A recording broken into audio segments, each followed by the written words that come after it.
O Ideias da Aldeia está de volta e hoje eu estou conversando com Felismar Mesquita, que é diretor do Departamento de Administração Penitenciária do Estado. Felismar, nós fechamos o primeiro bloco com você falando da humanização dos serviços dos presídios. Então, eu te pergunto, como é que funciona, como é que é definida a política carcerária do governo do Estado? É possível, então, pensar em recuperação? Com certeza. A gente resume isso numa palavra. Eu até comecei a falar nela no bloco anterior. Parceria. E a parceria não é só os que eu falei aqui, né, os exteriores ao governo, mas parceria do governo. E aí eu vou até te contar uma história aqui rapidinho. Em 99 a gente teve uma grande rebelião. E o Marcos Rubinho era secretário de Educação. Preocupado, ele foi lá, acompanhado com o Tonho Alves, que eu acho que era presidente da Fundação. Na época, presidente da Fundação Elias Mansur, exatamente. E ele chegou lá, falei, mas como é que tá e tal, não sei o quê. Eu também, muito novo no sistema, aí contei a situação. Primeiro ano de governo? Primeiro ano de governo. E o Binho disse assim, e se a gente fizer uma escola? Eu disse, resolve muita coisa. E no ano seguinte, está concretizado o processo escolar dentro do Francisco de Oliveira Conde. Isso foi dentro do Oliveira Conde. Sucessivamente, nós construímos salas de aula em todas as unidades. E hoje nós temos. Na unidade que não tem uma escola formal, mas tem uma ou duas salas de aula. E essa parceria, ela se ampliou. Então eu tive o quê? Parceria da Secretaria de Educação, que ela forneceu os professores, onde tinha ambiente, nós fornecemos ambiente. Onde não tinha, a Secretaria de Educação construiu. E assim acontece com a saúde, assim acontece com as empresas municipais, assim acontece com a Secretaria de Obras, o Gabinete Civil, a Defensoria Pública, o Ministério Público, né, o Poder Judiciário e a própria Secretaria de Produção, a SEATER. Ou seja, há um pool, né, de governo dentro do sistema. Isso não é só, eu posso dizer assim, é uma vitória do departamento? Não, é uma vitória do Estado. Claro. E aí, quando eu falo vitória do Estado, não é uma vitória do Estado Executivo, do Estado Legislativo. A Assembleia Legislativa joga um papel muito importante nisso também, porque tem a Comissão de Direitos Humanos da Assembleia Legislativa, constantemente está lá, né, apurando as denúncias, fazendo, na verdade, esse papel meio de que ouvidoria, corregedoria do sistema, junto com o juiz da vara de execuções, enfim. A política do sistema penitenciário, ela se molda em dois, como eu falei para você, em dois esteios, né, em dois alicerces. Educação e trabalho. Né? Nós direcionamos tudo para isso. Obviamente que aqui, para dar sustentação, se a base desses dois esteios, nós temos todo o aparato estatal, como eu falei, educação, saúde, produção, obras, área de justiça, defensoria, Ministério Público, Judiciário, para que esses dois esteios estejam diretamente ligados ao preso. E a partir daí a gente possa fazer todo esse processo tranquilo. Você lembra da última rebelião do Oliveira Conde? Não lembro. Lembro dessa de 99. Faz 4 anos que nós não temos um evento danoso dentro do Oliveira Conde. Agora mesmo nós tivemos uma greve de fome. Um repórter da Folha de São Paulo, ou do Estadão, se não me engano, me ligou, queria saber que história é essa de greve de fome, se eu tinha mandado tirar a comida dos presos. Eu digo, não, aqui os nossos presos eles reivindicam assim, sensibilizando a sociedade através da greve de fome. Ele disse, é impossível, nenhum lugar do mundo é assim. Eu digo, mas no Acre hoje é. Nós não temos violência. Nós temos, sim, um canal de negociações aberto que, quando estressa esse canal, uma das partes, que no caso a população carcerária, resolve reivindicar dessa forma. E o que é que vocês estão fazendo comigo? A gente doa, a gente dá, eles mesmos destinam essa comida para alguém. Enfim, é uma outra rotina, outra conjuntura do sistema penitenciário do Acre. E ele tem se tornado referência. Não só para São Paulo, onde eu converso muito com o Dr. Nagashi, que cuida também de igual maneira há 7 anos, né, comigo, como Alírio Sabá do Pará, que está há 14 anos no sistema penitenciário. Né, e a gente troca muita ideia com relação a isso, e o Acre tem sido referência. Agora mesmo eu recebi 2 pessoas do Rio de Janeiro, né, que vieram ver como é que funciona o sistema penitenciário do Acre. Que eles ficaram interessados sobre essa questão da greve de fome, como é que isso ocasiona. Porque no Rio você sabe que os presídios são distribuídos por facções. Né? Então, o cidadão chega no sistema penitenciário, a primeira pergunta nem é o nome, qual a facção que você pertence? Então, é encaminhado para a facção do Comando Vermelho, para a facção do Amigo dos Amigos, do 3º Comando, 1º Comando da Capital, terceiro, enfim. E assim vai. No Acre, não. Nós separamos os presos conforme a lei de execuções, né? Preso provisório para um lado, preso sentenciado para o outro, aqueles que têm um comportamento não adequado à rotina carcerária é destinado a Antônio Amaro, e assim a gente vai separando e isso deu certo, né? Obviamente que lá dentro dos sentenciados a gente já não atende à lei de execuções, a gente tenta separar por idade. É uma coisa inovadora aqui no Estado e está sendo aplicado hoje em São Paulo.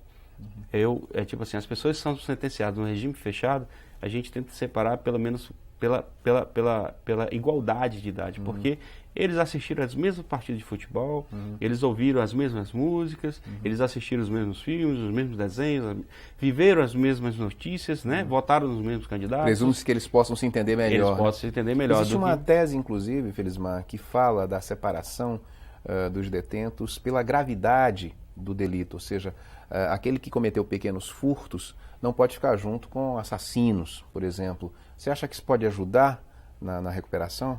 Como eu lhe falei, as pessoas que têm um crime mais gravoso em relação a outros, esses realmente são separados. Mas aqueles que, por exemplo,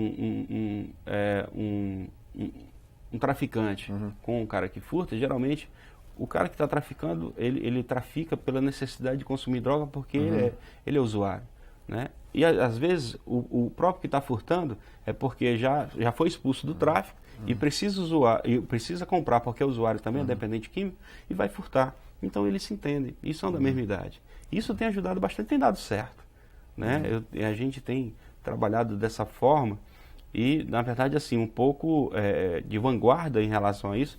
Como São Paulo começou com um regime disciplinar diferenciado, que hoje é adotado em todo o Brasil, a lei, né, alterou a lei de execuções, e a gente está com essa proposta, né, o Conselho agora deve estudar essa possibilidade de a gente fazer e incluir também, dentro da lei de execuções, essa possibilidade de divisão por idade, uma contribuição do Acre para a lei de execução penal. Agora, e a questão da recuperação, Felismar? Depois de 8 anos, aí quase 8 anos de experiência, já é possível avaliar a questão da recuperação aí em relação aos nossos presídios? Vocês têm esses dados? Como é que está a reincidência? Olha só, eu analiso um outro dado diferente do Brasil, né? Quando se fala em reincidência, é um dado meio vago. O dado concreto que eu tenho é reentrada. Né? Eu avalio o meu preso pelas quantidades de entradas que ele deu nos presídios. Né? Então, no Acre, de reentrada, se eu for falar em reincidência no Acre, eu posso dizer que é 8%. É muito baixo, é abaixo da média nacional. Muito, muito baixo, que eles falam em 60%. O nosso índice de reentrada, isso não quer dizer que é reincidência, eu posso ter entrado com furto e mais tarde entrar com tráfico, né? Eu não reincidi. Eu, na verdade, segundo eles, eu avancei no crime. É a linguagem deles, na verdade, né? Eu só reincidi no cometimento de outro crime, mas eu reentrei. E nessa reentrada eu tenho 35% de reentrada, que ainda é metade da média nacional, metade da média nacional de reincidência. De reincidência? De reincidência. Né? Que para o Acre é 8%. E tem baixado significativamente. E se eu falar de reentrada, ou seja, o cidadão entrou por furto, depois entrou por tráfico, depois entrou por assalto, depois entrou por homicídio, eu conto aí 4 reentradas. E ele vai para a minha estatística. Né? E nós temos 35% de reentradas. Eu não estou falando nem de reincidência. Né? Reincidência tem residência específica e tal. A nossa é de 8%. Então, o preso que passa pelo sistema penitenciário do Acre, ele realmente consegue agregar alguma coisa. Algum valor fica, porque ele não volta. Né? E eu tenho encontrado vários reeducandos, não só aqui como em Cruzeiro do Sul, porque aonde eu vou nos estabelecimentos eu faço questão de conversar com os presos para saber o que é que está acontecendo, o que é que está faltando. De repente uma coisa simples, né? Um ato simples, às vezes nem financeiro, um ato administrativo, resolve muita coisa. E eu tenho encontrado na rua, e eles me falam: doutor, a vida foi dura, mas valeu a pena. Hoje em dia eu tenho família, eu tenho dignidade, eu tenho meu trabalho. Então, eu acho que se a gente recuperasse que não é só um, são vários, já valeu a pena meus 8 anos aí à frente do sistema. Agora, Felismar, você falou aí da preocupação de humanização dos serviços dentro dos presídios, das parcerias. Então, para a gente entender como é o dia a dia de um preso numa penitenciária no Estado. Olha, assim, em face da quantidade de sentenciados que nós temos em torno aí de 1.200 no estado, que é metade sentenciado, metade provisório. E para a gente entender o que é isso, o provisório é aquele preso que não foi sentenciado ainda, não recebeu a quantidade de pena que ele tem que cumprir. E o sentenciado é o preso que já sabe o tempo que vai passar lá dentro. E quando a gente direciona todos esses trabalhos para os presos que já estão com a pena definida, já sabe a quantidade de tempo que vai passar, e aí a gente começa a introduzir ele ou no programa de trabalho, no programa de estudo, né, para que ele possa não só começar a agregar valores já, mas que possa diminuir seu período ali dentro. Porque aí nós temos o Instituto da Remissão no Acre, né, que a lei de execuções diz que a cada 3 dias trabalhados diminui um dia na sua pena, e nós temos também a remissão pelo estudo, que todos os juízes das várias execuções, tanto de Cruzeiro do Sul, Tarauacá, Sena e Rio Branco, concedem aos presos o estudo a remissão pelo estudo. Ou seja, a cada 18 horas de estudo, um dia menos de pena. Então o preso que trabalha, o preso que estuda, de certa forma está diminuindo, porque ele está mostrando ao Estado o interesse realmente de agregar valores à sua pessoa para desvencilhar, para esquecer aquele ser que colocou ele lá dentro. É isso, na verdade, a grande mola propulsora do sistema. Olha, uma polêmica grande envolveu aí os presos, recentemente os presos por crimes hediondos, né? Trata-se do direito à progressão de regime nesses casos. Como é que essa questão chegou no Acre, Felismar? Olha só, a gente tem que voltar um pouco na história. A lei de crimes hediondos, né, eu não me recordo agora o número, mas ela é de 92, se não me engano. E todo mundo lembra a filha de uma criana que foi morta no Rio e tal, e foi promulgada a lei do crime hediondos. E ela diz o seguinte, que os presos condenados nos crimes de tortura, assalto seguido de morte, sequestro seguido de morte, homicídio doloso, né, com grave violência e tal, esses presos terão que cumprir 2/3 da sua pena e ficar em livramento condicional. Isso foi cumprido até que um preso do Mato Grosso, um pastor, né, o Oséias Santos, ele entrou com habeas corpus. O que é habeas corpus? Né? É um corpo livre. Ou seja, ele estava pleiteando o direito dele junto ao Supremo Tribunal Federal, que é a maior corte do país, essa corte é que faz o controle de constitucionalidade das leis. E ele dizia que a lei do crime hediondo era inconstitucional. E aí a gente tem que analisar duas coisas. Quando ele fez esse pedido... Por que era inconstitucional? Porque não garantia essa progressão?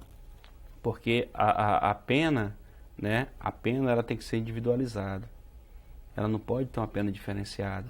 O crime hediondo tinha que ser conceituado, né, mas o argumento dele é que a pena tinha que cumprir de acordo com a lei de execuções penais. Então havia um conflito. Né? E quando foi criada a lei da tortura também no Brasil, ela conflitou, porque a lei da tortura não fala em crime hediondo. Então, esses foram os dois argumentos que levaram o preso Oséias, lá do Mato Grosso, a entrar com habeas corpus, né, com esse processo junto ao STF.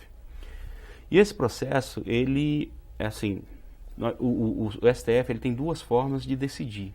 Né? Ele tem uma forma de decidir no caso concreto, ou seja, para aqueles casos específicos, e essa sentença só vale para aquele caso. E ele tem uma outra forma de decidir, quando é pela ação direta de inconstitucionalidade, que aí a decisão vale para todo mundo. Né? No caso do Oséias, só valia para a relação Oséias, Ministério Público Estadual do Estado do Mato Grosso.